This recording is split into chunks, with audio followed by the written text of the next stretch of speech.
Ce socle vide, situé à la place du Canada à Montréal, est l'endroit où la statue de John A. Macdonald a été érigée pendant plus de 120 ans, jusqu'à qu'elle soit renversée et décapitée en 2020 lors d'une manifestation antiraciste réclamant le retrait du financement de la police.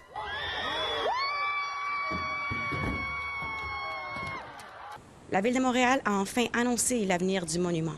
La statue ne revient pas à Place du Canada. Alia Sancournol, conseillère municipale de Montréal, affirme que la décision a été prise après qu'un groupe indépendant composé de divers spécialistes ait présenté ses recommandations au comité exécutif de la Ville, qui les a approuvées. Le socle et le baldaquin vont rester, mais pas la statue. Ensuite, on vient ajouter une plaque réinterprétative. Donc là, on ne réécrit pas l'histoire. On l'assume, on la complète. La statue de Macdonald, ayant supervisé la loi sur les Indiens et autorisé la création du système des pensionnats, a été vandalisée à plusieurs reprises au fil des ans. On va lancer un appel à projet pour une œuvre d'art pluridisciplinaire, art visuel, art numérique.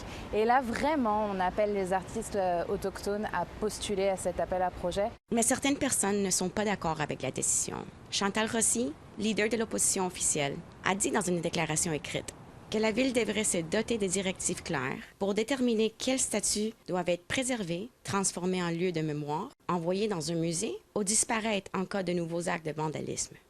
Omeaso Wapaseo, professeure adjointe en études autochtones à l'Université de Carleton et membre de la Nation Cree, dit vraiment aimer l'idée de repenser le site de la statue avec l'art autochtone. Canadian history is not going anywhere. I just did my little Google search of John A. Macdonald, and his little, greatness arose from the depths of the internet. It's not disappearing. It's not ever going to disappear. La statue est actuellement conservée dans un endroit qui n'a pas été divulgué.